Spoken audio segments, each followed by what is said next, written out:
Hey guys, welcome back to part 2 of the Revelation of Adam. Okay, so where we left off last time was Adam was just about to talk about, he was prophesying about Jesus. Okay, so here we go. Then the God of the powers is disturbed and says, "What is the power of this person who is higher than we are?"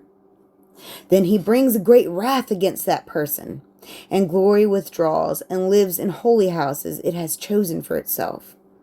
The powers do not see it with their eyes, nor do they see the illuminator. They punish the flesh of the one over whom the Holy Spirit has come. Then the angels and all the generations of the powers will use the name in error, asking, "Where did this come from?" Or, "Where did the words of deception, which all the powers have failed to realize, come from?" Now, the first kingdom says of the illuminator that he came from ... a spirit ... to heaven. He was nourished in the heavens. He received the glory of that one and the power. He came to the bosom of his mother, and in this way he came to the water. And the second kingdom says of him that he came from a great prophet. And a bird came, took the child who was born, and brought him unto a high mountain. And he was nourished by the bird of heaven. An angel came forth there. He said to him, "Rise, God has given you glory." He received glory and strength, and in this way he came to the water. The third kingdom says of him that he came from a virgin womb. He was cast out of his city, he and his mother. He was brought to a desert place. He was nourished there. He came and received glory and power, and in this way he came to the water. The fourth kingdom says of him that he came from a virgin. Solomon sought her, he and Pharsalo and Sauel and his armies, which had been sent out. Solomon himself sent his armies of demons to seek out the virgin. And they did not find the one whom they sought, but the virgin who was given to them. It was she whom they fetched. Solomon took her. The virgin became pregnant and gave birth to the child there. She nourished him on a border of the desert. When he was nourished, he received glory and power from the seed from which he was conceived. And in this way he came to the water. Okay. Oh my goodness. It just goes on and on. Okay. A fifth kingdom says of him that he came from a drop from heaven. He was thrown into the sea. The abyss received him, gave birth to him, and brought him to heaven. He received glory and power, and in this way he came to the water. And the sixth kingdom says that one ... came down to the realm that is below in order to gather flowers. Flowers? She became pregnant from the desire of the flowers. She gave birth to him in that place. The angels of the flower garden nourished him. He received glory and power there, and in this way he came to the water. The seventh kingdom says of him that he is a drop and came from heaven to earth. Dragons brought him down to caves, and he became a child. A spirit came over him and raised him to the place from where the drop had come. He received glory and power there, and in this way he came to the water. An eighth kingdom says of him that a cloud came over the earth and enveloped a rock. He came from it.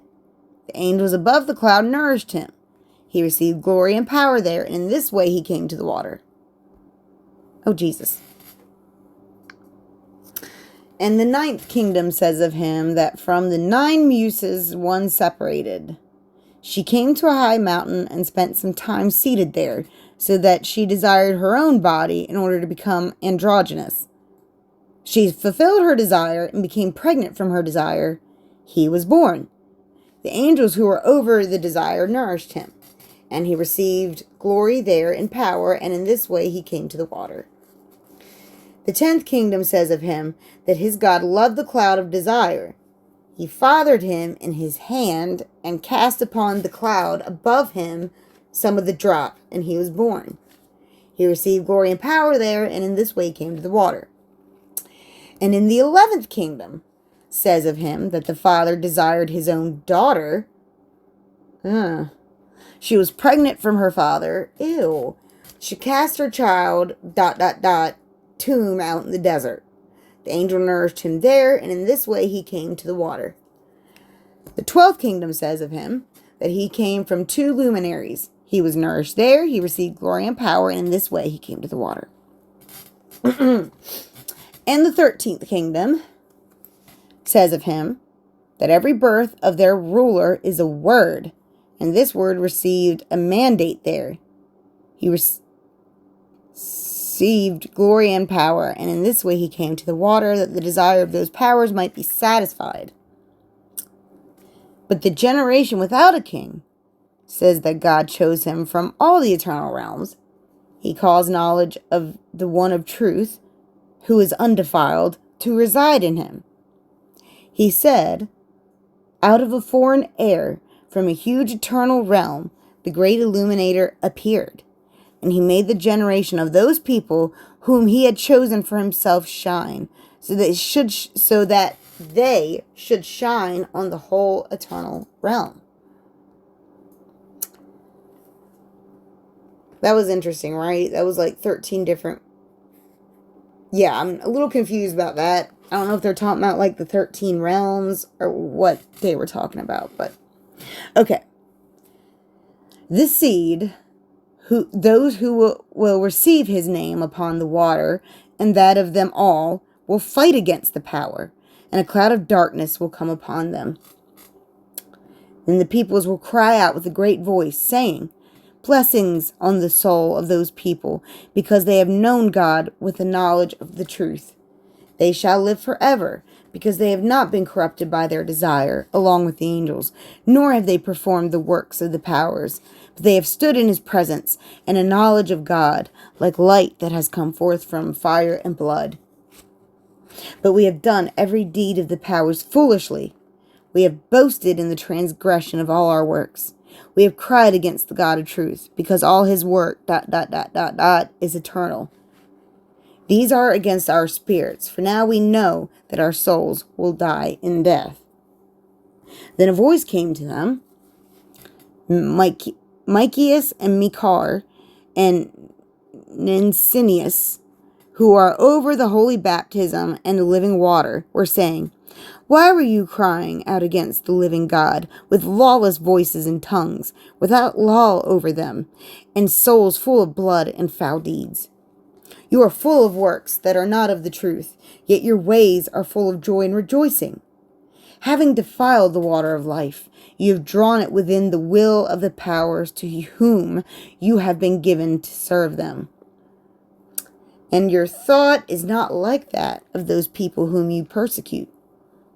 Their fruit does not wither, but they will be known up to the great eternal realms, because the words they have kept, and the God of the eternal realms, were not committed to the book, nor were they written.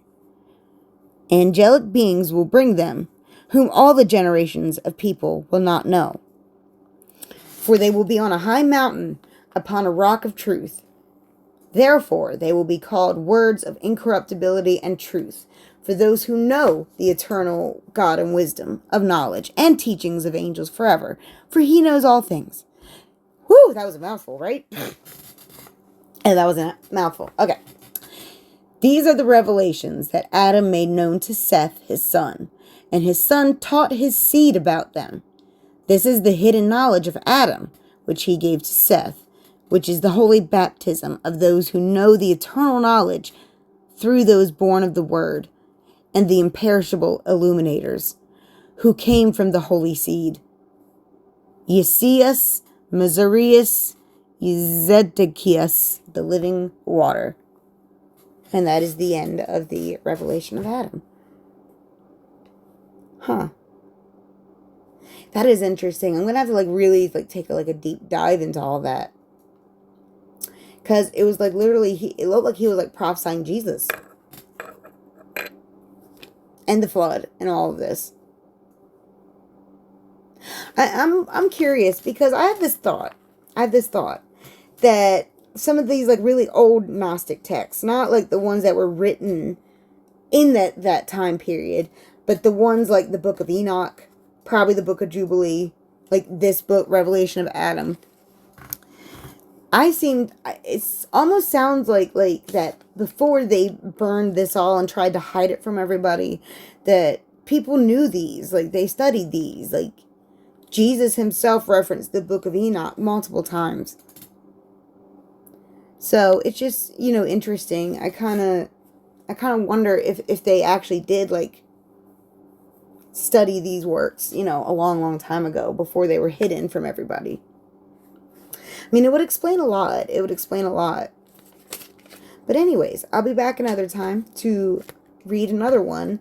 Probably either the Gospel of Thomas or the Gospel of Philip. I'm not sure yet, but I'll be back.